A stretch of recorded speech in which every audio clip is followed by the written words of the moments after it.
자, 여기 보면 이제 구성주의 1번 문제 볼게요. 구성주의 인식론을 이제 볼게요. 이 구성주의도 이제 가끔씩 이제 시험 문제 나오는 부분인데요. 여러분도 알다시피 구성주의는 파란 책에만 있어요. 예, 그래서 이 구성주의 관련된 내용을 이제 보고 넘어갈게요. 자, 보충 페이지 몇 페이지 펴보시냐면요. 쭉 넘어가서, 독립전쟁 넘어가서, 16페이지 펴보세요. 16페이지. 자, 예전에 구성주의에서 이제 시험 문제 나왔던 것이 뭐냐면, 그 구성주의가 두 가지가 있어. 삐아제의 개인적 구성주의. 그러니까 정확하면 인지적 구성주의예요. 그 다음에 비고추표의 사회적 구성주의가 결합돼서 이제 두 가지가 있다. 그 다음 구성주의를 통해서 능동적인 학습을 중시 여길 수 있고, 그 다음에 이제 그 예전에 또 시험 문제 나왔던 것이 그 내러티브의 문제점이 뭐냐면 5개념들이 많아요. 그 5개념들을 조절할 수 있는데 이게 뭐냐면 맥락이죠. 맥락. 그래서 예전에 한번 맥락 나왔죠. 그래가지고 맥락이 뭐냐? 사건의 주제, 배경, 연대기에 대한 개관이다. 그거 좀 기억을 해두시고요.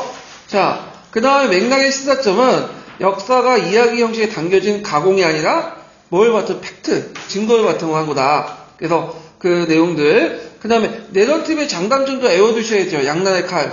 그래서 일관성 있는 구조를, 정보를 조직하고 상상과 감정을 고취시켜 역사적 사건을 이해를 증개시키지만, 문제점은 공상적 이야기를 꾸미거나 관련되어 있지 않는 부분을 꾸며요. 5개념을 왜곡을 초래할 수 있다. 네, 요거 꼭 외워두시고요. 예전에 09년에 한번 나왔던 거예요.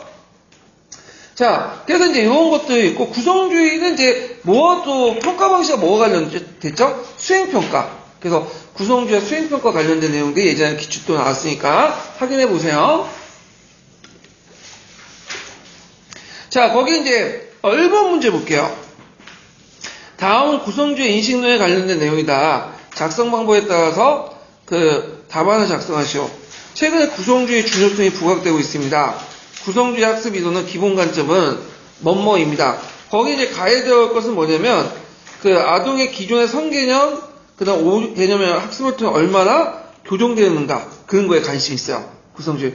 왜냐면 그 구성주의 중에 삐아제 구성주의 있죠. 네, 삐아제 그 개인적 인지적 구성주의가 되게 동화 조절 평형이죠. 동화는 뭐야? 동화 자체가 5개념이에요. 5개념. 선행개념 5개념이잖아. 그걸 또 뭘로 계산하는 거야? 조절을 통해서 평형으로 나가는 거냐. 평형화 조절은 뭐가 맥락이죠. 맥락을 집어넣어서 평형화해서 5개념을 교정하는 그런 것들 이제 연결돼서 보시면 돼요. 그래서 이제 요와 관련된 사례가 이제 그 밑에 있는데 철수는 마라톤 경기의 기원을 마라톤 평원 전투에 승리하는 걸 알리기 위한 것으로 알고 있다. 승리를 알리기 위한 것으로 알고 있다. 그러나 이거는 잘못된 5개념이죠. 박 교사는 철수가 알고 있는 잘못된 내용을 어떻게 시정할 것을 고민해보고 구성주의 학습 방법을 도입했다. 그래서 5개념 관련된 부분. 여러분들 마라톤 평원에서 전투에 승리해서 그 당시 이제 그 마라톤 경기에서 우리가 승리했다는 걸 알기 위해서 전령이 막 뛰어가지고 헐렁벌떡 뛰어가지고 했는데 우리 이겼다고는 딱 죽은 거. 마라톤의 기원을 알고 있잖아요. 근데 이거는 나중에 만들어진 얘기고 팩트는 아니에요. 예. 그래서 이 부분을 제가 예전에 강의 때 설명을 했는데 시간 관계에 넘어갈게요. 지금은. 예. 그래서 이거는 사실이 아니라는 거 좀 알아두시고요.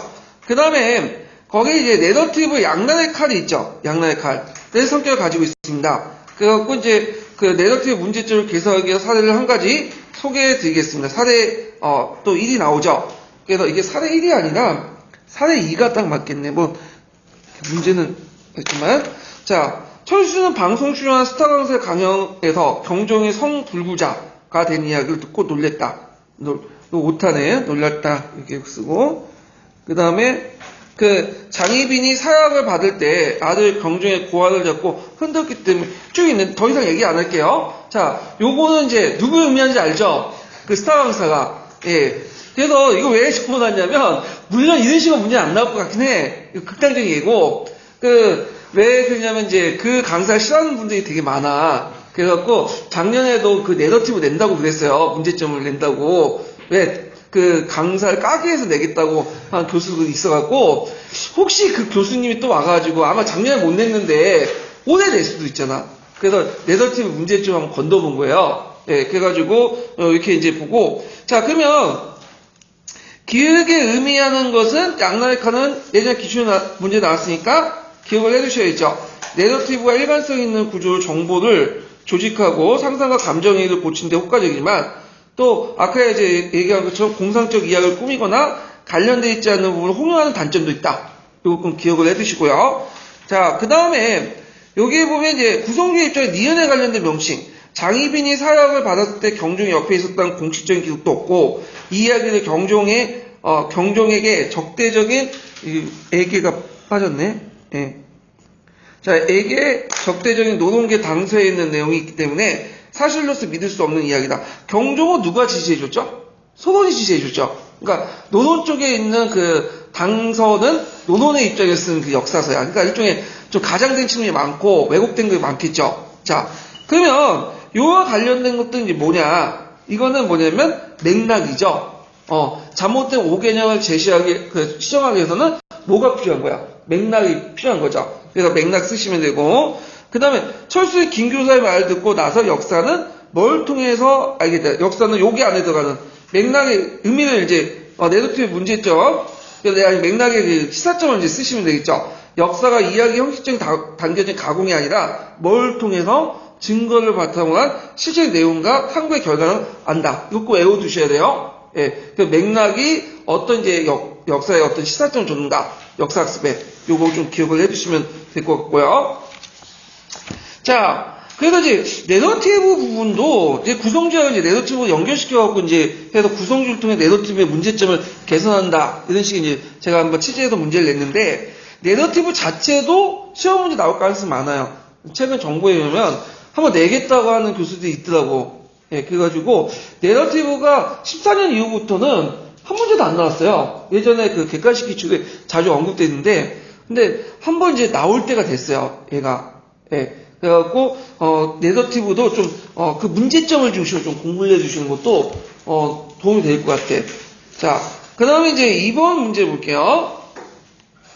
2번은 뭐냐면, 이제 중농주의자들의 토지정책과 관련된 내용이에요. 그래서 이제, 가는 이제, 유형은 군전제고, 나는 이게 한전대와 관련된 내용인데, 자, 그러면 이제 한번 관련된 내용들을 좀 볼게요.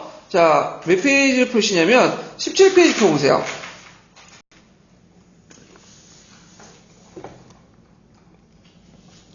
자, 유영원이 이제 주장했던 것이 이제 그 균전론이죠. 그래갖고 관리, 선비, 농민들에게 차등 있게 이제 그 토지를 분배하는 자유농 육성을 주장했고요. 거기 한전론에 있는 잘못된 거예요. 균전론이에요. 그리고 자영농을 바탕으로 농경일치의 군사조직과 산업일치의 교육제도를 확립했다.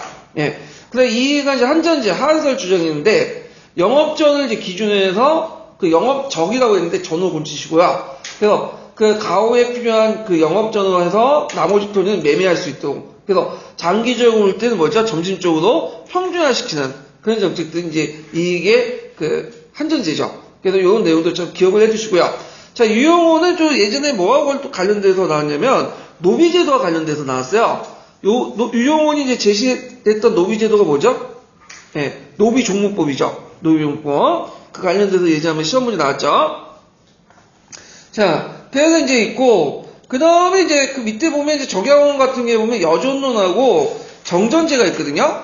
예. 그래서 여전론과 정전제 예전에 한번 언급을 했는데, 그 여전론 같은 경우에는 이제 그 마을 주민들 여장의 지위, 마을 이제 이장의 지위 아래 공동경제하고 노동력에 따라 소득을 분배하는 제도. 이걸 이제 여전론이라고 해요. 이게 사회주의적 어떤 성격이 강해요. 그러면 여기에서 사회주의라는 건 뭐예요? 공산주의 앞단계 사회주의야. 예전에 한번 얘기했죠. 그리고 이게 정전제 같은 경우에는 여전론의 현실성이 없으니까 이걸 뭐죠?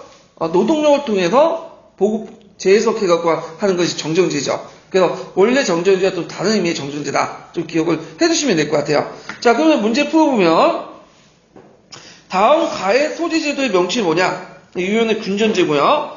그 다음에 이제 그 토지제도 한계를 이제 한 가지 제시해보요. 신분적 관념에서 안지 벗어나지 못했어. 예, 산업공상을 나눠주겠다는 하는데 신분별로 차등 있게 나눠주죠. 이런 것들이 문제점이고.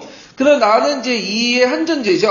그 다음에 거기에 들어갈 이제 최소한의 생활할 수 있는 토지 명칭은 뭐죠? 영업전이야.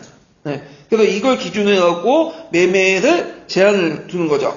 그래서 매매를 제한함으로써 모든 농가가 영업점을 확보할 수 있고요. 그 시간이 지나면 이제 점점 어떻게 되죠? 평준화돼. 예. 그래서 이제 지주전호제를 이제 부정하면 현실성이 없기 때문에 지주전호제를 인정하는 과정에서 왕전제처럼 이제 뭔가 제한을 두는 그런 방식이 뭐냐면 영업적인 안전제다. 이렇게 기억을 해두시면 될 것 같아요.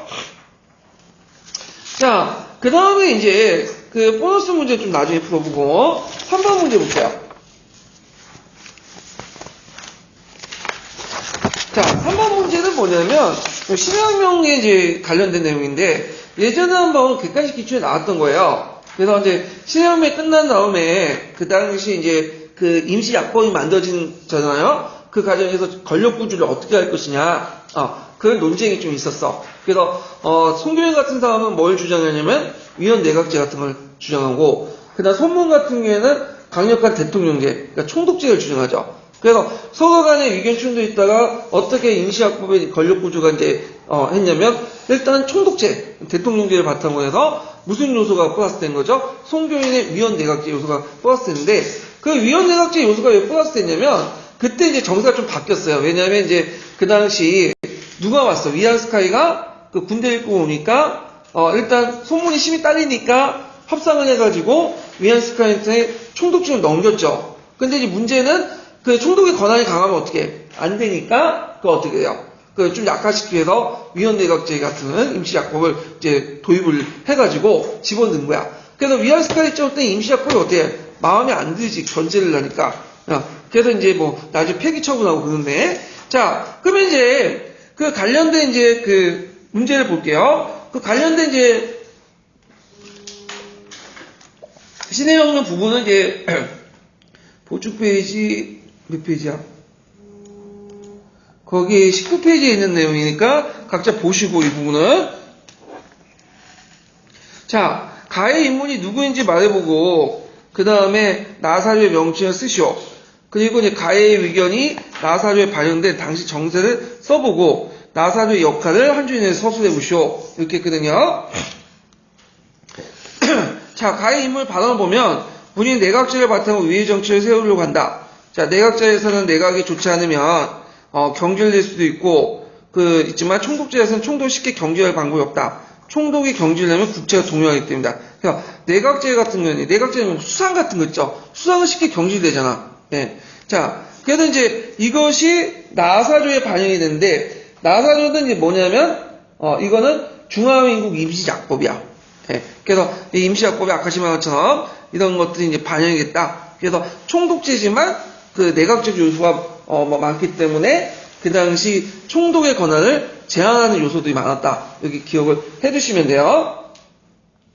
자, 그래서 이제 나사조 명칭은 중화민국 임시작법. 그리고 나의 당시 정세를 이제 보면 그 다음에 원세가 총독직을 차지하게 되니까 총독권을 견제하는 방향 임시약법이 제정됐고요. 그 다음에 임시약법의 역할을 보면 이게 이제 사료있는 아시아사에 있는데 잠정적인 헌법 역할을 했다 이렇게 보시면 돼요. 근데 여기 주의할 건 임시약법은 정식헌법이 아니에요. 그래서 그 소문이 이제 정치자 단계를 세 단계로 나눴죠.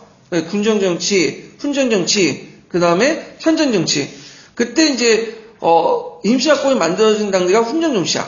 그게 이제 뭐냐면 일단 임시적으로 만든 헌법이고 그 다음 정식헌법 넘어가는 게 뭐냐면 현종으로 넘어가는 거죠. 그때 이제 국회의원도 뽑고 이제 이렇게 하는 방식인데 이 중간 단계야. 중간. 그래가지고 헌법 역할을 했다. 헌법은 아니지만 잠정적 헌법 역할을 했다. 이렇게 기억을 해두시면 돼요. 요거는 어디에 나오냐면 사료있는 아시아사에 있는 내용인데 사료있는 아시아사 꼭 기억을 한번 읽어보세요. 예. 그래서 요걸 이제 그 출제 교수들이 많이 들고 다닌다고 하니까 한번 낼 수도 있어요. 예전에 정역과 같이 여기에서 낼 수도 있으니까 좀 기억을 해두시고요. 자, 그 다음에 4번 문제 보자. 4번 문제는 뭐와 관련된 내용이냐면 카페 왕조와 관련된 거. 그 필리프 2세 그 다음에 나와 관련된 거는 그 성왕과 관련된 내용이죠. 그래서 카페 왕조 이제 관련된 내용들 좀 보면 자, 그 몇 페이지 표 보시면 21페이지 표 보세요.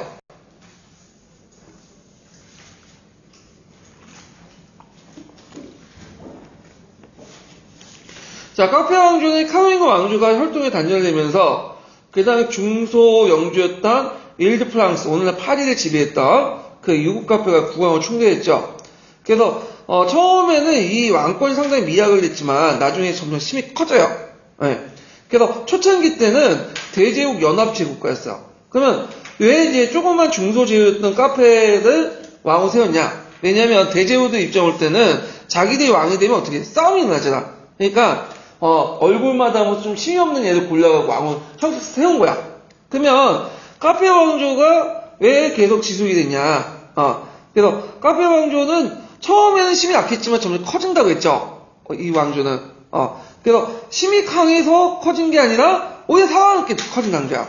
그래서 이제 보면 일단 정치적 안정을 받아서 교회의 지지를 받았고, 봉건적 이론에 따르면 왕국의 대제후에 상해군주의 필요성이 있었고, 근데 거기다 카페 왕조는 또 그렇게 힘이 세지 않았어요. 그 다음에 왕위 세습이 간행으로 인정됐어. 이게 제일 중요한 건데, 세자가 단절 없이 세습한 거야. 왜 이게 중요하냐면, 유독 같은 경우에는 일부일처제예요. 그거 아시죠? 기독교에서는 일부 다처제를 허용하지 않아. 그러니까 중국이나 우리나라 같은 여러 명의 여자를 도와가지고 후경을 둬갖고 애를 낳잖아요. 근데 그게 불가능해. 그래서 뭐냐면 부인이 자식을 못 낳을 경우에는 이혼을 하고 그 다음에 또 새로운 부인을 받아가지고 자식을 낳는 식으로 해야지. 자기가 부인이 있는데 여러 후척들을 줄 수가 없어요. 네. 그래서 그 당시 이런 한계점이기 때문에 자식을 못 낳을 수도 있고 왕비가 그렇죠? 딸만 낳을 수도 있잖아. 그럼 왕기가 어떻게 될까요? 단절돼 버려. 근데 이상하게 카페 왕조는 한 명씩 아들을 계속 생산을 했어. 그래갖고 세습이 가능했기 때문에 오래 갔다. 이렇게 이제 기억을 해두시면 돼요. 이거 관련돼갖고 예전에 기출문에 나왔던 거죠. 꼭 외워두시고. 그리고 카페 왕조 대표적인 왕들을 이제 좀 보면 필립 2세가 있죠. 이 사람이 제일 유명한데 이 사람은 프랑스 내 영국 본토 다 몰수를 했죠. 중앙하고 이제 싸워가지고 이겨서. 그 다음에 바이니, 세자 같은 이제 국왕의 관료 조직을 형성을 해갖고 지방행정을 통제를 했고요. 그때 주로 등용했던 사람들은 부르주아 출신이죠. 그 다음에 국왕법전을 설치했죠. 그래서 나중에 파리 고등법원하고 회계처로 분리돼요. 이게 나중에. 그 다음에 이제 예전에 한번 언급한 것처럼 알비제파와 왈도파를 탄압을 하죠. 예. 그리고 거기 남프랑스일 때는 어떻게 해요? 프랑스 왕령을 편입을 시켜. 예. 그래가지고 먹었다. 그 다음에 나와 관련된 사료에 나와 있는 왕은 성왕 루이 9세예요. 왜 루이 9세냐면 왜 성왕에 대한 칭호를 받냐면 너무 착했어. 예. 그리고 왕권을 정의의 구현을 좀 이용하는 사람이다. 윤리 차원에서 쓰기 때문에 성왕이라는 칭호를 얻게 되는데 이 사람도 이제 감찰을 포함해서 지방행정을 감독을 하고요. 그 다음에 고등법원 있죠? 예, 파리에 설치하고, 그 다음에 이제 있고, 그 다음에 각 도시의 재정권을 잡았는데, 이제 십자군 원정 중에 병사를 냈다. 그 다음에 필립 4세는 법원의 기능을 강화시키고, 그 다음에 관료제를 성장시키고, 그 다음에 유명한 삼부에 있죠? 삼부에 설치했는데, 이건 외워두셔야겠죠? 왜 설치했죠? 보니파키우스 8세와 투쟁 과정에서 많은 사람들의 지지를 끌어들이기 위해서 삼부에 설치했어요. 그래갖고 이제, 있는데, 이 삼부회가 중앙에만 설치된 게 아니라 찾아보니까 지방의 삼부회도 또 많더라고요. 그러니까 우리가 이제 삼부회 하면 중앙 권력에서만 이제 중앙정부에서만 삼부회를 했는데 이것만 생각하는데 그게 아니라 각 지역에 지방에 삼부회가 있어요. 지방의회 비슷한 그런 것들. 자, 그래서 이제 이런 내용들 좀 같이 기억을 해주시면 돼요. 자, 그러면 문제 풀어볼게요. 다음 기읒과 니은의 왕에 속한 왕조 써보고 카페 왕조죠. 카페 왕조가 장기를 지속했던 이유 두 가지. 일단 정치와 안정을 바라는 교회의 확고한 지지, 봉건적 이론에 따른 왕국의 대제후의 상위 군주 또는 수장이 필요했기 때문에, 그리고 왕의 세습이 간행이 인정되고 왕의 계승한 세자가 단절 없이 대를 이었다. 이렇게 쓰시면 돼요. 자, 그 다음에 A에 들어갈 간직. 자, 필리프 2세는 이제 그 당시 A를 파견 바인을 파견했어. 세네살이라는 바인을 세네살이라고 하는데 요걸 왜 파견했냐면 지방을 통제하기 위해서. 예전에 지방은 누가 통제했죠? 봉건 세력들이 있죠. 그걸 쳐내고 그다음 바인이나 이런 사람들이 파견해갖고 통제했다. 이렇게 좀 기억을 해두시면 돼요. 그 다음에 나의 그 니은의 왕은 빈자의 고난을 동정시해가지고 쭉 있는데 착한 일을 많이 했잖아. 그래서 무슨 왕이라고 했죠? 누이 9세인데 그 앞에 성왕이라고 붙였죠? 예, 세인트 왕, 세인트 킹이라는 뜻이야. 예. 자, 그래가지고 이제 이 사람도 나름대로 중앙집권을 강화시켰어요. 감찰을 파견해 지방행정을 감독하고 지방민의 불평을 시정한 한편 왕령 외에 소송도 받아 처리했다. 이건 뭐냐면 왕령은 왕이 직접 통치하는 건데 제후가 통치하는 영역 가지고 사법권을 행사했다는 거야. 그래서 되게 이제 영국이나 프랑스가 중앙집권의 공통점이 뭐냐면 지방 제후들이 가지고 있는 뭘 해수하는 거야? 사법권하고 조세권을 해수해요. 그러니까 자기가 직접 행사를 하죠. 왜냐면 사법권이나 조세권은 국가 공권 중에 하나야. 국가 권력 중에 하나죠. 그래서 지방에서 이제 그걸 없앰으로써 왕이 직접 통제하는 방식으로 나갔다. 이렇게 기억을 해두시면 돼요. 그래서 카페 왕조도 한번 시험 문제 나올 때가 됐어요. 이것도 안 나온 지 한 10년 됐는데, 대개 이제 시험 문제 나오는, 기출문제 나오는 거면 10년 주기설이라고요.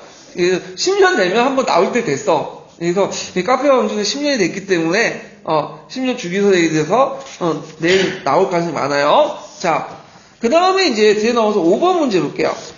5번은 뭐와 관련된 거냐면, 보법과 관련된 거야. 보법.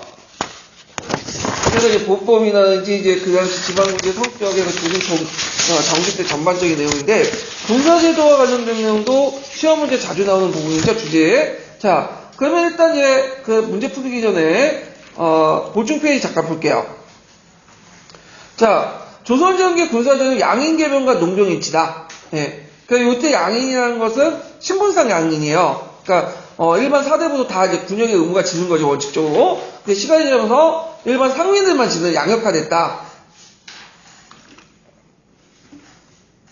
그러니까 군역의 변迁보면 이제 초창기 때는 봉족제예요. 그러니까 봉족은 뭐냐면 현역 군역인 정군하고 그 다음에 보인으로 분류해요. 보인. 그러니까 보인은 봉족이라고 하는데 이제 뭐냐 경제를 보조해 주는 사람이죠. 근데 여기에서 이제 주의할 건 뭐냐면 아직까지는 초창기 때는 완전한 개병제는 아니에요.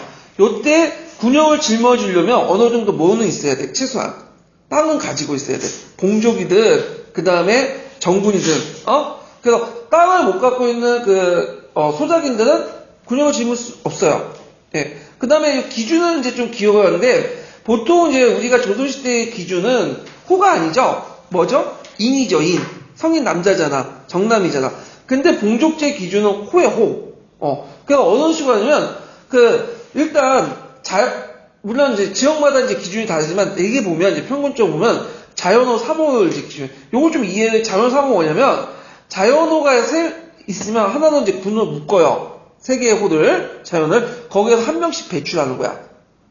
그래서 자연을 이제 토지를 가지고 있는 자연을 세 호들 하나로 군으로 묶고 거기에서 호들 뭐냐면 한 명씩 배출해. 장정 한 명을. 그래서 장정 한 명을 정군하고 봉족을 뭐요? 2명을 설정한. 그러면 요렇게 하면 어떤 이제 문제점이 있냐면 자연호 중에 이제 예를 들어 어떤 성인 남자 5명 있고 어떤 집안은 2명 있고 어떤 집안 1명만 있잖아. 예. 그러면 1명만 있으면 1명을 해. 그럼 있으면 여정이 없겠죠. 근데 2명이나 5명 있으면 1명 1명씩 배출하면 몇 명이 남아요? 4명? 1명 이렇게 남잖아. 그러니까 뭐냐면 그 성인 남자가 많으면 많을수록 똑같이 1명만 배출하니까 이게 성인 남자 입장에 많은 수가 유리한 거야. 그러면 성인 남자들 많은 호는 되게 어떤 사람들이 있겠어요?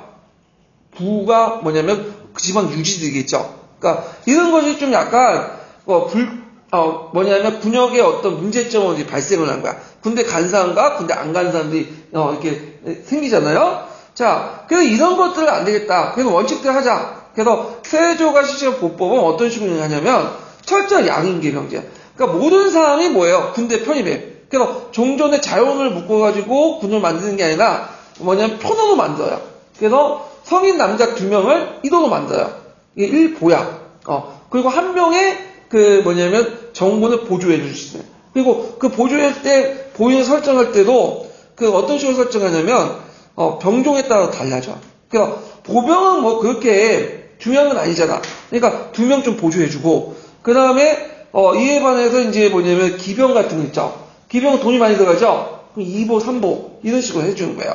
그래서 있고 그 다음에 또 토지나 노비도 뭐냐면 또 이들을 군역이 기준했다. 그래서 토지 5개월당 1명을 또 인정하고 노비도 본인으로 간주해갖고 하는데 이건 간인이나 지방세였고 지주들의 부담이 컸다. 근데 요번에 문제는 모든 사람들을 뭐 해요? 군역을 편입시켰죠. 그러면 예전에 여정들이 그냥 노는 게 아니라 요역도 같이 했거든요, 여정들이. 그러니까 한 명이 집안에서 군역 보내면 한 두세 명 뭐야, 요역하고 그랬는데 모든 사람이 다 군역을 짊어져야 되니까 남아도는 인력이 없으니까 어떻게 됐어요?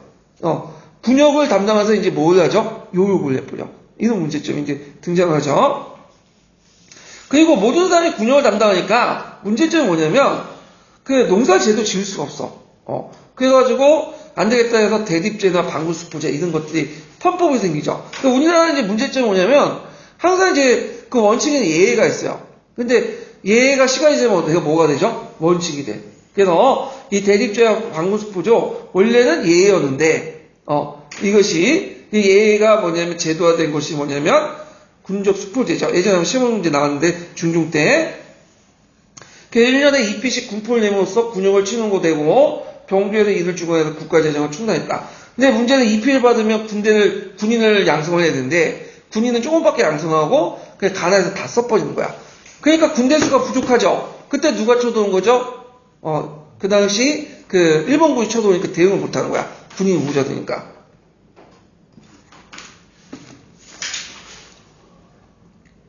자, 그래서 이제 이렇게 보고 그 다음에 군사조직은 중앙군의 오의제가 있었죠. 조선 초기에. 방위체제에 보면 이제 세조 때 진간체제가 마련했고, 진간체제는 군현 단위 방어체제로 자전자수한 독립적인 군사 거점하고, 삼성 중심이 아니라 읍성 중심으로 했다. 그래서 고려 때까지는 이제 상성 중심이야. 그래서 대개 이민족이 쳐들어오면 어디 도망가요? 산성 올라가서 싸우잖아요? 예. 그런데 이제 조선시대 때는 오랫동안 평화기가 지속되다 보니까 이제 이민족, 북방민족은 별로 안 오거든.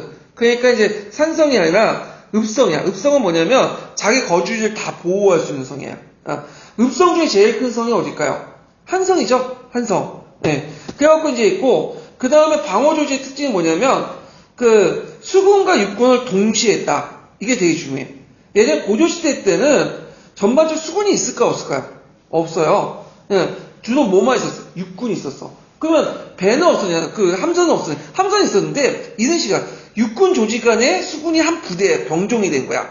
독립된 지금처럼 해군 이렇게 독립적으로 나가는 게 없었어요. 근데 고려 후기 때 들어가면 누가 쳐들어오죠? 외국들이 많이 오니까 이거 안 되겠다. 그래갖고 육군 외에 수군을 별도 이제 육군에 독립해가지고 별도 수군 조직을 만들었어요. 그래갖고 이제 이것이 조선까지 계속 가서 육군에 뭐도 있었다? 수군도 있었고, 요 군진 체계에서는 수군하고 육군도 동시에 있는 거야. 그러니까 번영이 있으면 수용이 있고 이런 식으로 이제 운영이 되는 거죠. 그래서 전국을 방위체에 조직했고, 그 다음에 문제점은 방위망이 확대되고, 하나하나 다 지키다 보니까 어떤 문제점이 일어날까요? 이게 비용도 많이 들고 군대도 많이 들죠. 근데 문제는 앞에서 얘기한 군족 수포지하니까 군대를 안 키웠잖아요. 군대 수를 모자르니까 지역방위 자전자수가 안 돼. 그리고 대공 공격 시도 홀조 방위를 못해요. 이런 문제점이 있는데, 그래서 이제 이것을 홀조 운영하기 위해서 만든 것이 재승방란 체제예요. 명종 때 만들었죠. 그래서 진간체제가 붕괴돼서 더 이상 이제 뭐냐면 안 되니까 적은 병력을 홀조하기 위해서 율묘외단 이후에 이렇게 했다. 그래서 유사시에 각 은혜 수령들이 소속 군사를 입고 지정된 장소 와요. 그러면 서울에서 약간의 병력을 입고 경쟁에 와서 같이 지휘를 하는 거야. 지방 병력들을. 근데 이게 문제점이 뭐냐면 후방 지역에서 군사가 없기 때문에 1차 방어선이 무너지면 그 뒤에는 그냥 계속 뚫리는 거죠. 그걸 이제 볼 수 있는 게 임진왜란 때 초창기 때 수립이 탕금대에서 뚫리니까 서울이 금방 묵혔잖아. 그래서 나중에 이제 외란 때 예전에 한번 얘기했죠. 해담할 때 한 4년 동안 해담했다고 했죠. 그때 이제 진가체를 다시 복구를 해요. 예, 그런 것들. 그것도 문제점은 또 아까 얘기했지만 이제 경장이 내려왔는데 경장이 이게 지방군을 인솔하고 싸우는데 지방군들이 평소에 알지도 못하는 사람이 와가지고 하는데 자기 목숨 맡기고 싸우겠어요? 다 도망가지? 근데 의병에 이제 참여했던 거 뭐냐면 평상시 알았던 사람이거든. 신뢰가 있으니까 참여한 거지. 그래서 이런 것들이 문제점이 있어요. 그다음 잡세권이라든 이제 조선전기 때 이제 전직 관료나 서리, 향리, 교생이나 노비들 같으니 조직된 예비군이다. 향토방위를 했고, 자, 그래서 노비도 원칙적으로 노비는 군역의 의무가 없어요. 근데 조선시대 노비는 군역의 의무가 실제로 있었어. 그래서 잡세군이나 소군에 편제됐었죠. 예.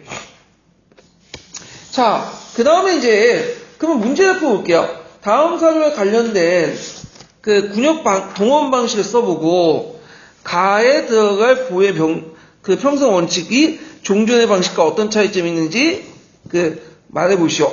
그리고 이 방식의 문제점을 기획과 관련돼서 쓰고, 당시 행해진 지방군주의 성격을 쓰시오. 자, 일단은, 이렇게 있는데, 이제, 가로하고, 일정은 오결로 하고, 일정에 준하는. 일단은, 토지의 결수를 군역의 기준으로 뭐냐면, 편입시켰어. 그건 뭐와 관련된 제도일까요? 예, 보법이죠? 예. 그러면, 여기에 들어갈 보법인데, 그래서 보법 이렇게 쓰시면 돼요. 군역 방식의 명칭. 그래서, 일단 있고, 가에 들어갈 보의 평성 원칙. 그러니까, 요게 전체적으로 이제 보법이고, 가에 들어갈 이제 군역 방식 특징은 뭐냐. 자, 일단 지금까지 자연을 기준으로 해갖고 3전기도 했죠?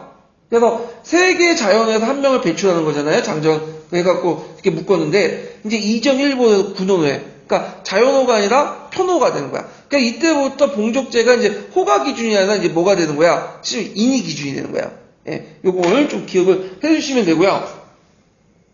자, 그 다음에, 여기에 보면 이제, 기획과 관련돼가지고, 이 방식 문제를 기획과 관련돼서 쓰고, 당시 행해졌던 지방군주의 성격을 두 줄이나 쓰시오. 자, 문제점은 호또는 혈통관계 무시한 단위 설정이었다는 거. 토지의, 이게 못하네? 오결을 일정한 토지 중전에 따라서, 대토지 소유자의 반발을 문제를 야기했다는 거. 이런 것들 좀 기억을 해주시면 돼. 이게 뭐냐면, 일단, 예전부터 이제 편호가 있어도, 우리가 이제, 편호라는 건 국가가 임의적으로 조직한 거잖아요. 근데, 이게 고대시대도 있었어. 근데 이제 고대시대 편호를 조직할 때 이제 뭐냐면, 자연을 기반으로 조직해요. 근데 요때는 뭐냐면, 자연호나 혈통이나 이런 것들 기반 없이 그냥 조직을 내버린 거야. 그럼 문제점은 뭐냐면, 일단은 이게 복잡해. 그리고 혈통이 되게 중요한 게 뭐냐면, 집안에서 일단 예전에 봉족제 같은 경우에는 한 집안에 3명이 4명 있어요. 4명이, 여정이.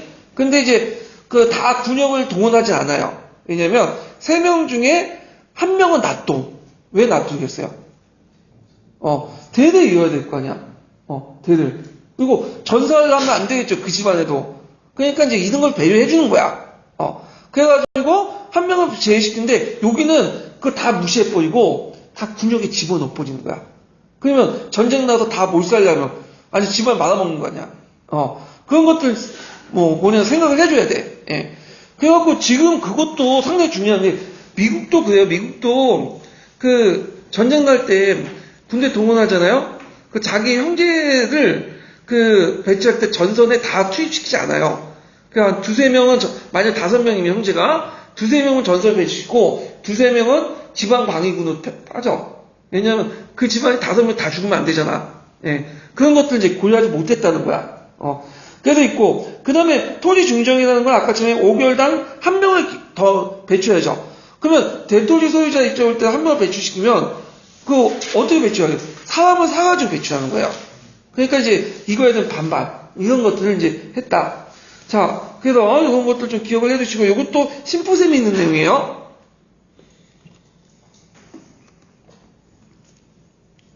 자, 그 다음에 세조 때 보복이 실시할 때의 지방군제는 뭐였죠? 진간체제였죠? 그래서 세조 때 진간체제가 정비되잖아요? 요거 연결시켜서 보면, 거진을 중심으로 여러 진들이 속하여 자전자수한다. 읍성을 중심으로요. 예전에, 군익도의 중증성을 지향한다. 이게 뭐냐면, 군익도는 이제 앞에 중군, 자군, 우군 해갖고, 이렇게 방위구역을 설정했는데, 문제는 방위구역 겹쳐요. 그럼 척이 쳐들어오면 내 구역이 아니다 해갖고 미루는 거야. 그럼 문제가 있겠죠. 그래갖고 안 되겠다 해갖고 이걸 진간체로 바꿔버린 거야. 예. 그래서 이제 그 진가체 예전에는 이제 ik군 영진군 체제라는 거 아시죠? 그러다가 북방의 ik군 체제를 국립도했다가 이게 또 문제가 생기니까 아예 좀 있다가 국방이 뭐예요? 진가체를 바꿔버린 거야. 예. 그래서 이런 것도 이제 같이 기억을 해두시면 돼요. 자, 그 다음에 이제 있고 그 다음에 이제 6번 문제 볼게요. 6번은 2차 세계대전과 관련된 내용인데 항상 2차 세계대전 자체의 문제가 나오는 게 아니라 2차 세계대전 이전에 히틀러가 했던 거 있죠. 오스트리아 합병, 슈텐트 평화, 무에네다, 폴란드 한테 요구한 것들 이런 것들이 시험문이 나와. 예. 그 2차 세계대전 바로 직전, 그 폴란드를 공격할 그 바로 직전에 문제들이 나왔거든요. 두세 번 정도. 자, 요거는 이제 예문이 어디에도 많이 봤죠? 그 예전에 기초에 나왔던 거죠. 기초에 나왔던 건데, 그 예문을 제가 약간 뭐냐면, 변조를 했어. 그래서 문제를 냈는데, 자, 요거 이제 살펴보기 전에 잠깐, 이건 안 냈네. 이걸 설명해야 되겠냐.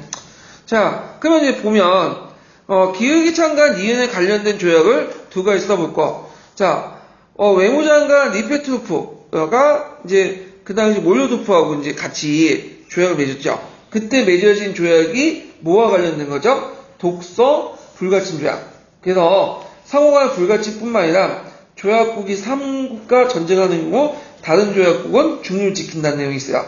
예. 그 다음에 여기까지는 공식 조약이 발표된 거고 공식이 발표되지 않는 게 있어.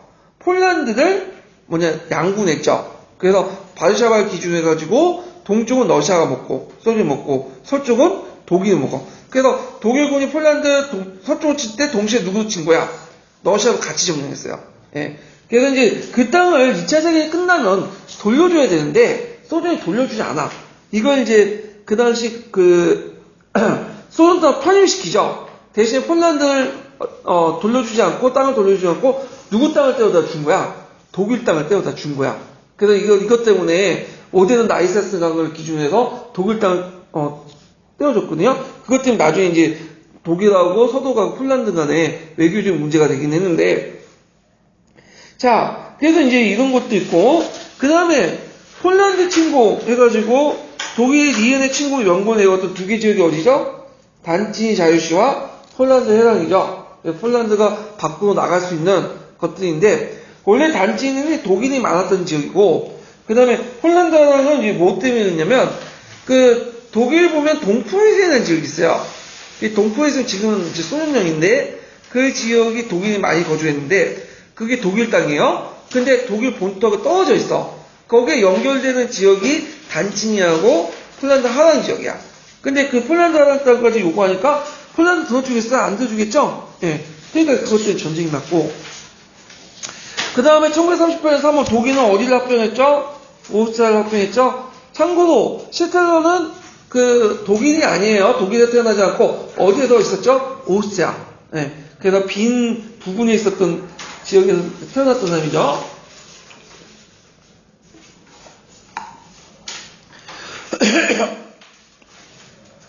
자, 그러니까 독일이 니은에 앞서서 미은과 함께 했던 해당 결정 내용을 한 줄에 쓰시오. 그래서 이제 체코의 군사적 행동을 했는데, 회담에 미은과 함께 했던, 그러니까 니은에 앞서서, 그때 영국과 프랑스와 함께 맺어진 게 뭐죠? 우엔 회담이죠. 그때 영국과 프랑스는 무슨 정책을 했냐면 유화 정책을 했었어. 예. 그래갖고, 이때 해당 결정 내용은 뭐냐면, 그때 이제 독일이 요구했던 지역이 뭐냐면, 독일의 거주 지역이었던 슈텐텐이거든. 그러니까 너네들이 슈텐텐을 먹으면 더 이상 영토 확장하지 마라. 근데 그걸 해놓고는 슈텐텐을 먹으면 거기까지 괜찮은데 어디까지 먹었어요? 체코까지 먹어버린 거지. 예. 그래갖고 이게 문제가 있고 그때 정책을 유화 정책이라고 하죠. 유화 정책. 전쟁 안 하려고 했어. 왜냐면 영국과 프랑스도 그 당시에 많이 하려면 경제가 침체돼 있었고 그 다음에 이제 또 문제점이 뭐냐면 영국과 프랑스 같은 식민지 내에서 또 반발도 많았어. 통제를 해야 되잖아. 그러니까 최대한 유럽 내에서는 좀 조용히 지내려고 했어.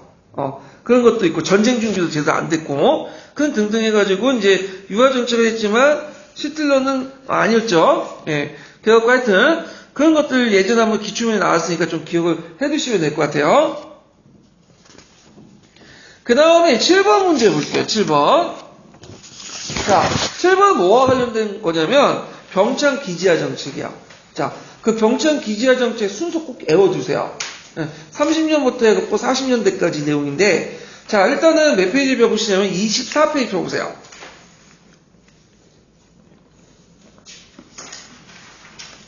자, 병창 기지화 정책의 슬로건이 뭐죠? 농공병진이죠. 농업과 공업을 같이 한다.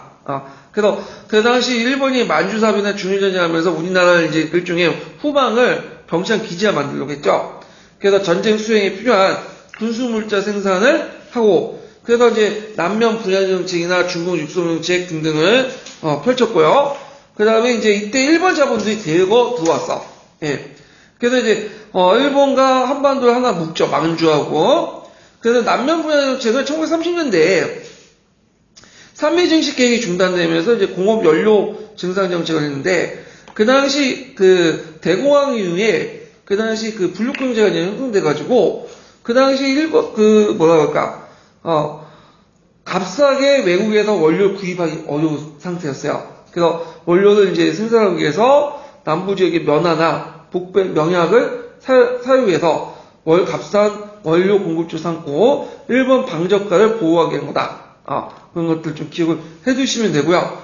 그 다음에 삼미증식 계획 같은 경우에는 요때 이게 1940년대 잠깐 있는데 3차 삼미증식 계획이 있어요. 근데 이거는 그 1, 2차와 좀 달라. 이건 전쟁 시에 이제 했던 거기 때문에 이건 좀 약간 이제 있고, 그 다음에 뭐 조선신약 관리령이 있고, 쭉 넘어가서, 그 다음에 거기에 보면 이제 그 인적, 물적, 수탄 작업들이 쭉 있죠. 그거 외워두세요. 그래서 원래는 지원병제였다가 이제 진병제가 실시된 거죠.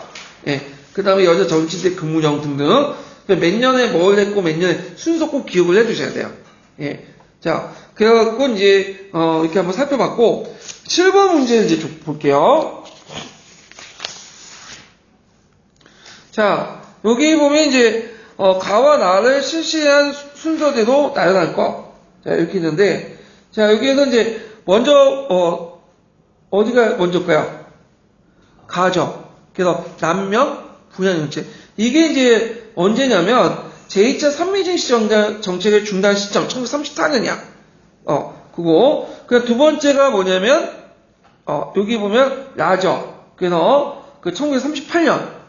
이건 뭐냐면, 국민정신 총동원 조선연맹이 결성이 됐고, 그 산하기관인 그 하부조직이었던 예국반 있죠. 예국반 예전에 시험문제 나왔던 거고요.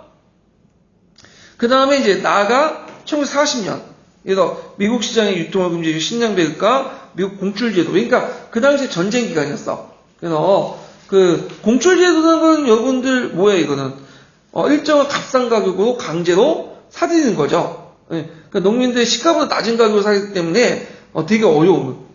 그리고 그걸 사들여갖고 배급을 해주고 그 다음에 상당수는 또 어디로 전쟁 물자로 이렇게 징발하는 제도죠.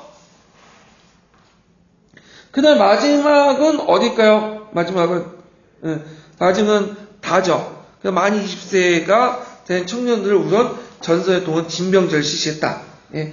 그 일본 애들은 우리나라 군인으로 사용하진 않았어. 원래 안 좋아했어. 장교 일본을 제외하고는. 왜냐면 조선 청년들에게 총을 쥐어줄 경우는 어떻게 해? 이 총골을 적한테 가는 게 아니라 자기한테 돌릴 수도 있는 거 아니에요? 예. 그래서 처음에는 이제 했는데 전쟁 하다 보니까 태평양 전쟁 하다 보니까 인력이 손실이 많다 보니까 일본의 국내 유가도 안 되니까 이제 어쩔 수 없이 조선에 이제 뭐냐면 청년들 끌어다가 진병제 동원한 거예요. 예. 자, 그래서 초창기 때는 지원제를 했다가 아예 진병제로 바꿔버렸죠.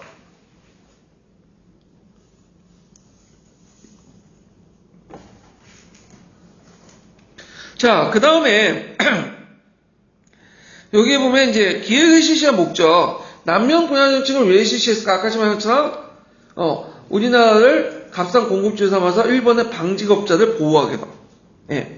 그 다음에 이제 있고, 자, 그 다음에 니은의 단체의 명칭을 쓰고 디귿의 역할을 한 줄에 쓰시오. 니은의 단체 외워두셔야죠. 예전에 시험문제 나왔으니까 국민정신 동원 조선연맹 이렇게 쓰시면 돼요. 예. 원래 1번에도 있어요. 이게 본지는 1번에 있고, 요게 하부기가 조선연문을 거예요. 예. 자, 그 다음에 그 디귿의 이제 그 역할, 예국반의 역할. 그래서, 국민정신, 예국반이 1번을 사용하고, 보급하고, 1번어 사용 보급, 이렇게 쓰면 되겠네. 저금.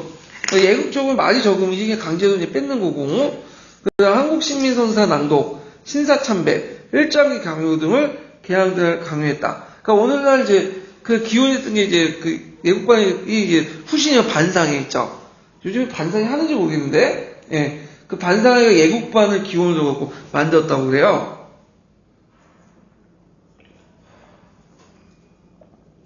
자, 자료비는 국가총동원법인데, 원래 국가총동원법은 일본에서 만든 법이에요. 근데 일본 국내뿐만 아니라 우리나라까지 학교에 적용된 그 법인데, 그 법의 목적은 뭐냐면, 중일전쟁에 익힌 일제의 전쟁 수행을 위해서 이 법을 제정했다. 이렇게 쓰시면 되고요. 그 다음에 이제, 가을 나중에 이 법과 동일연도, 같은 시기에 했던 것은 뭐냐면, 나죠. 예. 그래서, 아까 얘기했잖아. 국민정신, 정신, 동원, 조선연맹, 이 단체가 만들어진 거. 같이 연결됐다고, 총동원법 하니까 그 기구가 필요했던 거야. 예.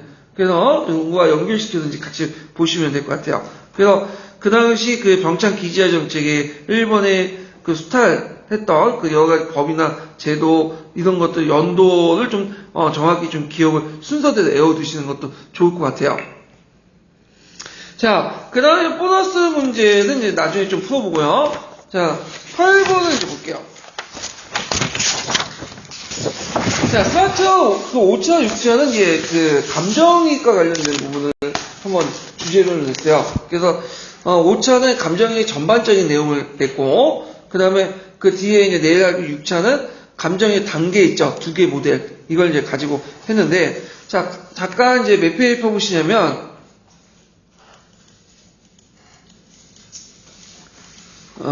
26페이지 펴보세요.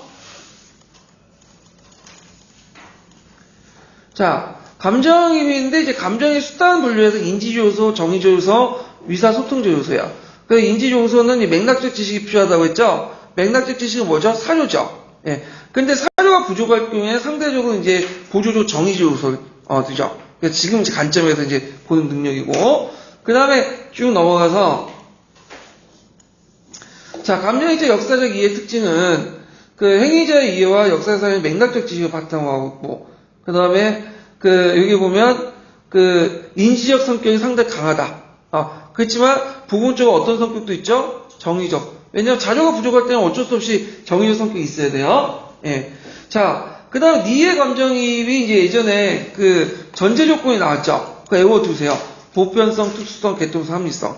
그래서 보편성은 우리와 과거 사람들의 공통된 인간성을 공유하고 있고, 그 다음에 과거의 생각은 현재의 생각과 다르다는 거. 개통성은 과거의 생각 형태가 그 자신과 개통력 관련돼 있고, 합리성은 우리가 비합리를 보이더라도 나름대로 합리적 행동하는 거야. 목적 상황 수단에 맞게. 예. 요거 4가지 외워두시고요. 만약에 전제 조건 쓰라고 하는데 보편성, 특수성, 개통성, 합리성 쓰면 약간 좀 위험해. 어떻게 써야 되죠? 내용을 풀어서 쓰세요. 예. 그래서 그 다음에 이제 감정이입 종류 4가지가 있죠. 능력, 성취, 그 다음에 가정, 성향. 제일 중요한 게 어떤 거죠? 성취로서 감정이입이죠. 그렇지만 그 성취로서 감정이 인지적 성격이 강하고, 성향로서 감정이입은 정의적 성격이 강한데, 그 당시 이제 이거는 보조적이다. 이렇게 좀 보시면 돼요. 그래서 역사적 감정이입은 역사 이해와 관련된 성취로서 감정이입이 주요 내용이고, 성향로서 감정이입은 보조적이다. 그 다음에 공감과 동일시는 역사적 감정이입이 아니죠. 그 아닌 이유도 꼭 기억을 해두시고, 예전에 한번 그와 관련된 개까지 기출에 나왔고요. 그 다음에 그 밑에 교수학습 방법 관련해서 감정이입, 추체형 하면 뭐와 꼭 관련돼 있죠? 역할극. 네, 요거 공식이니까 기억을 해두시고, 그 다음에 시험 문제는 안 냈지만 감정이입의 역사 이해 비판이 있어요. 그거 외워두세요. 그거 10년도에 한번 나왔어. 그 2차 기출에 나왔을 거예요. 그래서 역사적 감정이 이걸 좀 체결되지 못했다는 거. 동일한 자를 바탕으로 감정, 행위자의 의도와 동기의 이해를 전제하는데 현재 역사가 과거 행위자의 마음을 이해할 수 없고, 그러니까 문화적인 환경이 다르기 때문에 감정이입이 꼭 잘 안 된다는 거야. 그래서 예전에 제가 지금 유튜브를 좀 보고 있거든요. 제가 지금 병가가 됐기 때문에 좀 정신적인 문제로 병가를 냈어요. 그래갖고 유튜브를 제가 할 일 없이 유튜브를 좀 보고 있는데 어떤 유튜브는 재밌게 보는 게 일단 TV에서 제가 미국인 근데 TV에 나온 미국인이었어. 그냥 좀 얼굴이 익숙한데 얼굴은 좀 이름을 잘 몰라. 하여튼 그 사람이 이제 미국 문화에 대해서 소개를 시켜주더라고. 그 중에 이제 어떤 게 있냐면 미국하고 한국의 연애 문화에 대해서 차이점을 설명을 하는 거야. 그래갖고 이제 한국에서는 그런 게 있죠. 여자가 날 잡아봐요 하면서 막 도망가잖아. 남자 쫓아가면서 건드지 마 하면서 하잖아. 그게 이제 뭐냐면 사람들 보면 얘네들 연애하는구나 그렇게 생각하잖아요. 근데 미국에서 그렇게 했다면 잡혀간대요. 여자가 그렇게 하면 날 잡아라 그런 행동도 안 하고 여자가 분명히 거부 이상을 밝혔는데 그렇게 잡아버리면 어떻게 해요? 이거는 이제 성시동이 되는 거지. 그래갖고 요런 거는 이제 좀 조심해야 된다. 그 다음에 이런 것도 있더라고요. 미국에서는 커플티나 커플 반지나 이런 것들을 안 맞춘대요. 커플링 같은 거 맞추면 결혼이라든지 약혼할 때 맞춘대. 근데 우리나라는 커플링 맞추면 뭐예요? 사귀면 맞추잖아. 근데 미국에서 만약 커플링을 해가지고 링을 반지를 갖다 주면 상대방이 상당히 부담스럽게 되는 거예요. 근데 이런 거는 감정이입이 제대로 안 되죠. 우리식으로 감정이입을 했다가는 잘못하면 성시동이나 성추행이 돼. 그러니까 이런 문화적 환경 때문에 감정이 안 된다는 거. 그 다음 포스트 모더니즘 자체는 감정이입 자체가 아예 될 수가 없다고 생각하죠. 왜? 언어 표현되고 언어는 다 허구잖아. 그리고 감정의 표현도 다 언어도 허구 만든 거죠. 그래서 이것도 좀 기억을 해주시면 되고. 자, 그래서 감정이입과 관련된 비판적 내용이 쭉 많아요. 근데 제 생각에는 텍스트론적 관점에서 감정이입도 시험문이 나올 것 같아. 그래서 나중에 제가 한번 요 관련돼갖고 보너스 문제 만들 생각이에요. 그래서 문제를 풀면서 좀 약간 더 익혀두는 것도 괜찮을 것 같아요. 그래서 요즘에 하도 갈색책이거는 이렇게 포스트 모더니즘한 문제들이 나와가지고 좀 대비할 필요는 있고요. 자, 그러면 관련된 문제는 좀 풀게요. 자, 감정의 개념이 미학이나 사회과학자나 역사학자들 좀 다르죠. 미학에서 뭘로 보죠? 일종의 동일시로 보죠. 자연 풍경이나 예술 작품의 자신의 감정이나 정신을 불어넣는 동일시로 보고, 그 다음에 사회과학자나 역사학자나 아니면 다수의 역사학자나 아니면 일부 역사학자들은 감정이입을 인간의 총체를 이해하는 수단으로 봐요. 그러니까 인간의 어떤 상황의 내면을 이해하려면 감정을 통해서 할 수 있다. 그래서 정의적 요소와 인지적 요소가 다 포함되는데 요게 이제 어디로 연결되냐면 니의 감정이입과 연결돼요. 자, 가하 요소 보면 성취 요소 감정이입이 들어갈 것이 뭘까요? 가는 인지적 요소죠. 그 다음에 성향 요소 감정이입은 뭐가 있죠? 정의적 요소죠. 서로 연결돼서 보시면 되고요. 그 다음에 이제 여기 보면 예문에는 카이샤가 되고 카이샤가 왜 루비콘 강이 되는지 이해한다. 다는 이제 뭐냐면 동일시죠. 그래서 요거와 연결되는 건 좀 기억해주고. 자, 그러면 다수의 역사자는 감정이입을 총체적 이해 수단 보지 않는데 부분론으로 보죠. 왜 그런 식으로 이제 보냐? 그 부분을 이제 보면 일단 동일시 외에도 인간의 행위를 알기 위해서는 뭘 알 수 있죠? 감정이 외에도 증거가 필요하죠. 그래서 상황적인 어떤 맥락적 지식이 필요하잖아. 그래서 이런 것들을 이제 연결시켜서 이제 보시면 될 것 같아요. 그래서 니은의 입장에서 다른 역사의 감정이입을 보지 못하는 것을 쓰면 역사적 감정이입이 되지 못하는 걸 동일시는 인간의 행동에는 동기뿐만 아니라 상황에 영향을 미치는데 증거도 필요하고 그렇기 때문에 과거 행위자와 동일시하더라도 이를 알 수 없다. 내면뿐만 아니라 모두 상황적 증거, 객관적 증거도 필요하다. 그래서 이런 내용들. 그래서 관련된 내용을 제가 밑에 주에 달아놨어요. 그거 좀 보시면 될 것 같고요. 자, 그 다음에 어디 들어간 거야? 쭉 있다가 그 밑에 이제 니의 감정으로 넘어가는데, 자, 심으로서 감정이니까, 그다음 성취로서 감정인데, 자, 성취로서 감정이면 외워두셔야 돼요. 다른 건, 외워두지 않더라도 그 의미.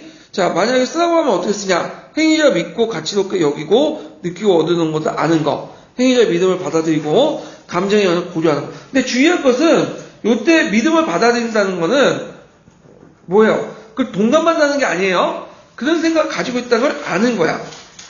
아는 거죠. 자, 그런 것도 있고, 그 다음에 디귿의 전체 조건 중에 니을과 관련된 거. 그러니까 성향학습 감정의 전체 조건이 뭐죠? 네 가지 중에 합리성이죠. 그래서 과거 사람들도 뭘 할 수 있다? 합리적으로 행동한다를 아는 거야. 그 관련된 내용이 이제 남색책에 있으니까 주위에 있는 내용들 좀 같이 봐주시고요. 자, 그 다음에 그 두 번째 유형은 니은은 감정이니까 출제한 수학문인데 요번에 시험 문제 나온 거죠. 그래서 그걸 이제 사용할 때 어려운 점이 뭐냐. 그래서 요게 두 가지 써야 되는데 학생들 자신의 이 역사 이해를 글이나 연기를 통해서 풀어내는데 이건 교사 학생들에게 상당한 부담을 자극하기도 한다. 그리고 또 시간이 너무 많이 필요해요. 이런 것들은. 글쓰기 수업이니 연기, 역할극 뭐 등등. 그래서 바의 과정, 이게 세 단계인데 중간에 들어간 바는 뭐죠? 역사적 행위의 의도와 목적에 대한 이해. 이번에 시험 문제 나온 건 뭐예요? 거기 보면 역사적 상의 맥락적 이해가 나왔죠? 쓰라는 거. 그 다음에 학습 활동의 표현에서 이제 여러 가지가 있는데 학습자들의 창의성이 상당히 글쓰기에 대한 평가다. 그리고 이때 그 창의적인 글쓰기가 뭐가 있냐면 그 역사일기 쓰기가 있어. 외워두세요. 그래서 역사일기. 재현은 상소문 쓰기가 있고 그대로 하는 거는. 그래서 이런 것도 이제 그 남색책에 있으니까 같이 기억을 해두시는 게 좋을 것 같아요. 그리고 오늘 요번에 시험 문제 나왔기 때문에 안 나오겠지. 이거는 아니에요. 역조도는 작년에 나왔던 거 그대로 나오는 경우도 있어요. 그래서 꼭 외워두세요. 이 부분은. 자, 그래갖고 이제 한번 기출과 관련된 내용들, 기출과는 저희 논술형 문제 풀어봤고, 자, 그 다음에 이제 보너스 문제 들어가죠.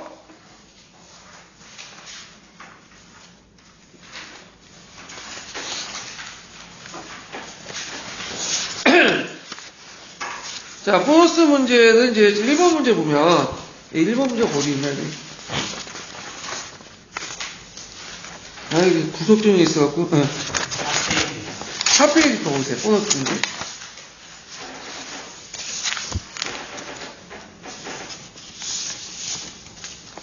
자, 다음 사전 17세 후반 어떤 왕조에 대한 내용이다. 자, 가에 들어갈 도시를 써보고 이 도시를 수도한 왕조를 말해보시오. 이 왕조의 군주의 칭호를 쓰시오. 자, 거기 이제 페르시아에는 가의 크기를 잘 표현하기 위한 말을 지어냈다.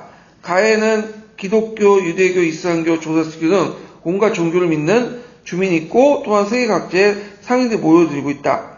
이곳은 전체 동방세계의 학문이 발달하여 이곳으로 동방세계 전체로 특히 인도도 학문이 전파된다. 자, 여기 17세기 후반에 페르시아에 있었던 나라. 페르시아는 이란이죠. 이 나라는 어느 나라일까요? 샤파피 왕조예요. 샤파피 왕조. 그래서 이제 티무르 왕조가 멸망한 후에 이게 중동 지역에 그 두 개 나눠지죠. 하나는 그 이란 쪽 제지역은 오스만 투르크가 있고, 이란은 누가 통치했죠? 샤파피. 그리고 오스만은 수니파, 샤파피는 시아파야. 서로 사이가 안 좋아. 지금도 안 좋지만. 그래서 이란계 왕조고, 그 다음에 이 왕조의 왕은 자기들 이제 오스만 투르크의 술탄과 차별화시키기 위해서 고유한 왕의 칭호 사용했죠. 이게 뭐냐면 샤야, 샤.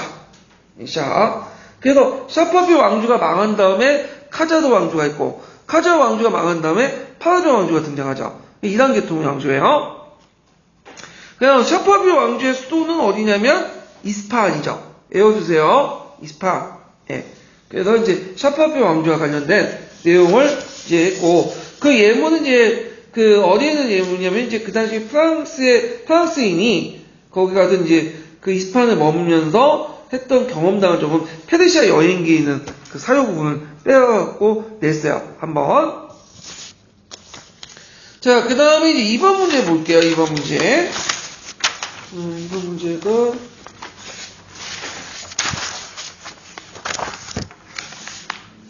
이번 문제가 어디부터 있는 거지? 5페이지에 있네. 5페이지. A형 5페이지. 자, 다음 사례 명칭과 작성한 사람들 각각 써보고, 당시 여성이 투표권과 정치 참여를 제한했던 이유를 서술하시오. 그리고 가에 들어갈 국민의 구성을 쓰시오. 자, 이건 뭐냐면, 프랑스 인권선언서 아시죠? 근데 프랑스 인권선언은, 누가 적었죠? 남성이 있었죠, 남성이.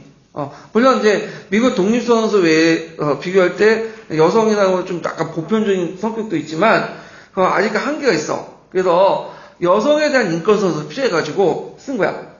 그래서 누가 올랭프 드 구주라는 사람이 그래서 여성과 여성 시민의 권리 선언 해가지고 했는데 프랑스 인권선언을 약간 벤치 마킹해갖고 쓴 거예요. 그래서 여성은 자유롭게 그리고 권리에서 남성과 평등하게 태어났으면 그렇게 존속한다.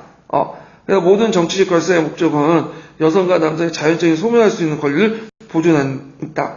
모든 주권은 원리는 본질 국민에게 있고 그 다음에 국민은 뭐와 뭐의 결합이죠? 난 이게 마음에 들어. 예. 그 보면 여성과 남성의 결합이죠. 여성과 남성의 남자만 있는 게 아니라 여성도 있죠. 예. 그래서 있고, 그 다음에, 명백하게, 이거 오타네. 그래서 국민으로부터 유대하지 않는 권리는 어떤 단체나 개인도 행사할 수 없다. 이 말은, 기존에 이제 프랑스 혁명 당시에 남성혁명가 때문에 여자는 국민이 아니에요. 그래서 국민은 오직 무엇뿐이죠? 남성뿐이죠. 그러니까 선거권도 남자한테만 주는 거야. 예. 근데 여자도 이제 뭐냐면 국민이기 때문에 선거권 달라. 권리도 주장했기 때문에 의무도 있는 거야. 그래서 단두대에 목이 잘렸잖아. 그때 여자도. 단두대에 올렸기 때문에 당연히 정치적 권리도 얻는 거죠. 예. 이렇게 했는데 왜 제가 이걸 적어놨냐면 요번에 찬양에 나왔죠. 여성사. 그래서 여성사와 관련된 내용이 한번 세계사에서 나올 것 같아요. 이게 교과서상에도 언급되어 있거든요. 그래서 좀 약간 애워두시는 것도 좋을 것 같아요. 여성과 여성 시민의 권리 선언이고요. 그 다음에 그 당시 여성이 투표권과 정치 참여를 제한했던 이유를 서술하시오. 그 당시 이제 모든 여성은 세상에 없는 남성 시민과 함께 2등 시민이었고 수등 시민이었어. 그때 투표권과 정치 참여를 부인당했다 이렇게 쓰시면 돼요.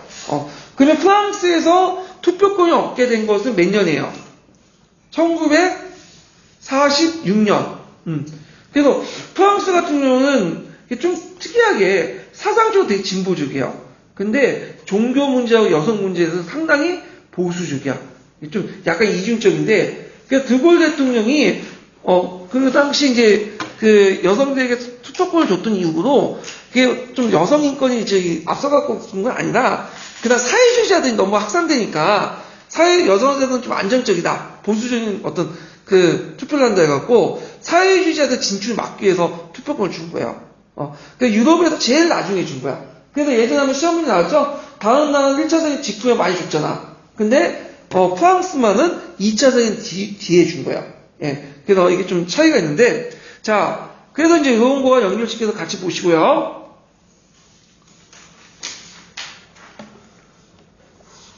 자, 그 다음 3번 문제 볼게요. 3번 문제는 잠깐 이제, 어딨냐, 이거. B형 1페이지 있네요. 네, 보너스 문제, 3번 문제. 자, 3번 문제 보기 전에 이제 잠깐 몇 페이지 펴보시냐면요. 가학근문 관련된 내용인데, 내가 여기 보충 페이지 적어놨나? 신호지는 않은 것 같아. 잠깐만, 이게 위에 있나? 25페이지. 여기 있네요. 25페이지 잠깐 펴보세요. 25페이지가 아니라, 18페이지죠. 예. 기계론적 세계관 뉴턴. 예. 거기 17세기 문화 특성이나 그 다음에 지적 특징을 각자 보시고 쭉 넘어가서 기계론적 세계관 있죠. 기계론적 세계관 좀 기억해 두세요. 이심론과 관련된 건데 신은 일단 우주란 기계를 만들어 놓은 다음에 다시 개입할 수 없으며 그 자신조차 따라야 할 법이 있다. 그러니까 신은 인격신이 아니라 일종의 원리고 법칙이야. 그래서 예전에는 인격신이었죠. 예. 근데 이제 뉴턴 같은 경우는 좀 특이하게 되게 이제 기계론적 세계관을 갖고 있는 사람은 되게 이신론을 갖고 있어. 같이 연결돼 있으니까. 근데 이 사람은 기계론적 세계관을 가지고 있지만 신을 뭘로 보냐면 인격신으로 봤어. 이신론은 상관없어요. 그래서 좀 특이한 거야. 그래서 그 사람이 이제 어떤 그 자연세계 원리나 법칙을 찾아내는 것은 뭐냐면 신에 도전하는 게 아니라 신의 영광을 드러내기 위한 거죠. 그래서 만유인의 법칙도 그런 식으로 이제 신의 법칙, 신이 만든 법칙들 찾아내기 위한 거야. 예. 자, 이신교 그 밑에 있죠. 기계론적 세계관과 연결된. 이신교는 신의 존재 인정하죠. 그렇지만 신의 존재 인정하지 인격시적인 어떤 존재는 인정하지 않고 신은 뭘로 본다? 원리나 법칙으로 보는 거죠.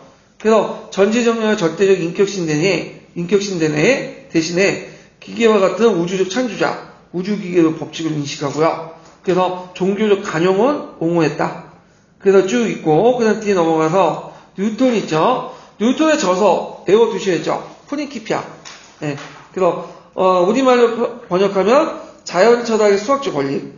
그래서 종전에 이제 수많은 천문학자 업적들을 정리를 했던 거고요. 그리고 그 과정에서 만유인의 법칙 같은 것들을 제시했죠. 그래서 수학 공식으로 과학적 사고의 진행 절차와 설명 방식을 제시해서 근대적 과학관을 제시했고 추상적 이론과 경험적 증거를 동시에 제시했다. 그래서 철학과 기술을 통합시켰다. 그러니까 예전에는 철학자는 계속 사유만 했고 기술자는 이렇게 기술만 했죠. 근데 철학과 기술을 통합을 해서 이걸 수학으로 정리해서 제시했다. 상당히 의미가 있는 거죠. 그래서 과학혁명의 의미 좀 기억을 해주세요. 서양 문명과 다른 문명과 구분되고 합리주의를 강화했다. 그래서 우주와 있는 자연적 법칙들을 찾아내서 인간이 그걸 이용함으로써 이런 인간이 원하는 방향으로 잘 이용하는 것들을 하게 되고, 그 다음 뉴턴은 신은 부정하지 않지만 그와 의도하지 않게 뉴턴의 이런 그 과학적 사고 방식은 신을 부정하는 방식으로 나가기 시작했죠. 그래서 이런 것들 좀 같이 기억을 해두시면 될 것 같아요. 자, 그러면 보너스 문제 잠깐 볼게요. 자, 기울기 디귿을 체계화시켰던 이유를 말해보시오. 그러니까 나는 뉴턴이죠. 그래서 철학을 수학적 원리, 만유인의 법칙을 수학적 원리로 이렇게 제시하려고 했던 것은 뭐냐면 그 속에서 뭐의 의미를 깨달기 위한 거죠? 신의 의미를 깨달기 위한 거야.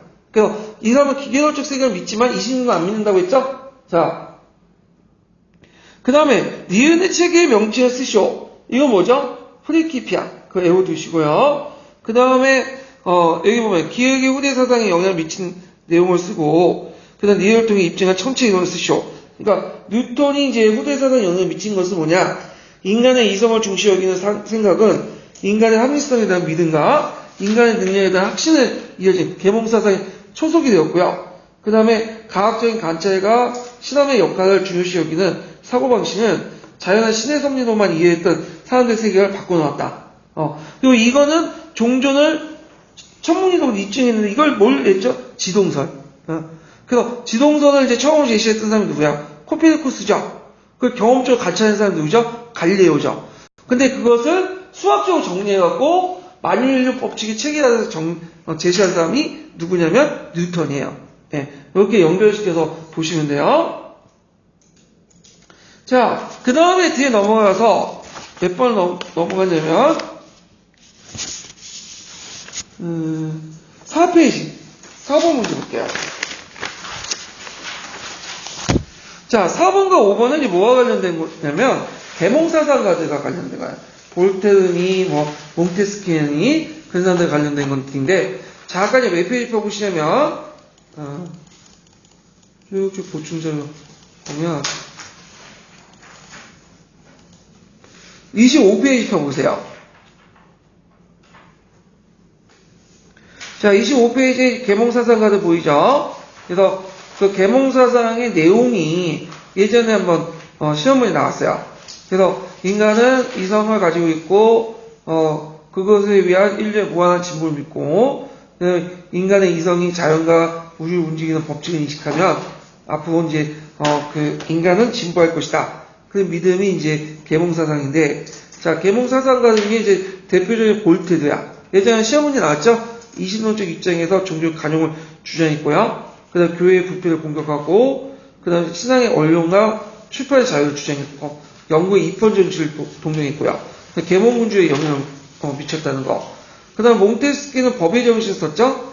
이것도 예전에 시험 문제 나왔는데, 명예혁명의 영국의 정치 체제에 관심을 가졌고, 행정, 입법, 사법, 상권 분리에 관심을 가졌다. 예. 그래서 자유주의에서는 서로 상호 균형을 해야지만 잘 유지할 수 있다. 페르시아 변제로 예전에 시험에 나왔던 거, 그런 것도 좀 같이 기억을 해주시고요. 그 외에도, 그 밑에 이제 잠깐, 근데 이게 목이 많냐?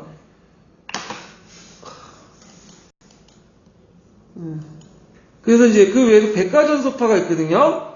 그 백과전소파 이제 디드로 단련되는 그 같은 사람들 좀 기억을 해주시면 될 것 같아요.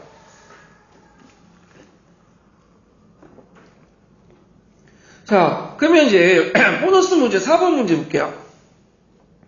다음 사조에 반영된 신에 대한 인식을 한 줄에 서술해보고 이런 인식을 그 당시 무엇이라고 했는가? 뭐 다 볼 필요는 없고 그 밑에 딱 누구만 보면 돼요. 볼테르만 보면 되죠. 볼테르는 뭐죠? 이신론자, 기계론적 세계관이죠. 신은 세계 창조로서 인정하지만 어떤 이제 기계론적 세계관이니까 그래서 계시나 기적으로서 자기를 나타낸 인격적 주제로서 신은 부정했다. 이렇게 보시면 되고요. 자, 그 다음에 이제 그 밑에 보면 다음 사람 기업과 사회의 명칭과 저자를 말해보고 저자가 생각하는 자유의 정의와 자유를 획득할 수 있는 원칙을 서술해 보시오. 그리고 자유의 주장을 바탕으로 절대 왕정을 비판해 보시오. 자, 정보에는 입법, 행정, 사법의 상권이 있다. 못하네요. 자, 입법과 행정권이 한 사람의 손에 있을 때 난폭한 법률이 시행된 위험이 있고 입법과 사법권이 결합될 때는 재판관이 멋대로 법을 만들어 국민의 생명과 재산을 짓밟는다. 또 행정과 사법이 결합될 때는 재판관 폭력으로 그 국민의 억누르는 정치를 할 것이다. 상권 중에 한 사람 혹은 귀족과 평민 가운데 어느 한 단체가 행사하게 되면 모두 끝장날 것이다. 그죠? 이거 지금도 통하죠? 예. 그래서 이제 박근혜 시대 때, 박정희도 그렇지만, 특히 박정희는 입법, 사법, 행정을 다 그냥 자기가 가지고 있었잖아. 독재를 했잖아. 근데 박근혜 같은 경우에 입법하고, 행정권하고 사법권까지도 농단을 했죠? 예. 그래갖고 이제 이런 것들이 이제 여기 볼 수 있는데, 그러면 요 사료의 명칭은 몽테스케 뭐예요? 법의 정신이죠. 에어두세 예전에 기초에 나왔던 거고, 그 다음 저자 몽테스케. 이 사람이 자유를 정의와 자유획득 방법은 뭐냐? 자유는 법이 형용하는 행하는 권리를 자유죠. 그러면 자유를 유지하기 위해서는 권력의 균형과 분리가 되게 중요해요. 그래서 어떤 사람이 독점하거나 어떤 기관이 독점할 경우에는 자유는 없어지는 거야. 예. 그래서 상권 분리, 권력의 어떤 그 분리나 이런 균형을 되게 강조했고, 이 사람 입장을 볼 때 절대왕조 비판 내용을 쓰면 절대왕조 모든 권력 왕이 장악하고 국민의 군림하죠. 독점하죠. 그 국민의 생명과 재산을 보호하기 위해서 입법, 사법, 행정권은 어떻게 된다? 분리해야 된다. 그리고 이 사람이 이제 뭐냐면 제일 좋게 모델로 했던 것은 뭘로 본 거죠? 영국이죠. 영국은 명예혁명 후에 권력의 분리가 잘 됐다고 본 거야. 그리고 이 사람이 이제 제시됐던 주권 이론은 국민 주권 원리고, 그리고 이 사람을 이론을 바탕으로 모델로 해갖고 세워진 나라가 어떤 나라죠? 미국이죠. 미국. 그래서 이제 이원과 연결시켜서 같이 보시면 돼요. 그래서 적어도 이제 계몽사상가 중에 볼테르하고 그 다음에 몽테스키는 외워두세요. 노코, 루소, 이런 사람들은 계몽사상가지만 좀 사회계랑도 관련돼 있으니까 이건 나중에 다뤄 보기도 하고요. 그래서 여기에서는 이제 계몽사상가, 이신론, 기계론적 세계관, 과학운동 이렇게 연결시켜서 이제 한번 제가 보너스 문제를 냈어요. 자, 오늘 이제 수고하셨고요. 내일은 이제 5차, 6차 모의고사